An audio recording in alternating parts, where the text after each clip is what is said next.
আল্লাহর কোরআনের দিকে মানুষদেরকে ডাক দেওয়া, এটা আমার ঈমানি দায়িত্ব, এটা ধর্মীয় অধিকার। আমার অধিকার কি আমি এক্সারসাইজ করতে পারবো না?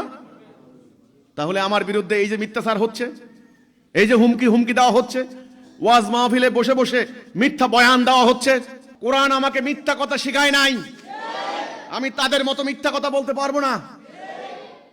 কোরআন আমাকে আল্লাহর আনুগত্য করতে শিখিয়েছে, কোরআন আমাকে অন্যের ঘরে ঘরে ভিক্ষা করতে শেখায় নাই, কোরআন আমাকে পরিশ্রম করে হালাল উপায়ে রোজগার করতে শিখিয়েছে, কোরআন আমাকে ঐক্যবদ্ধ হতে শিখিয়েছে, কোরআন আমাকে জিহাদ করতে শিখিয়েছে, কোরআন আমাকে শহীদ হতে শিখিয়েছে।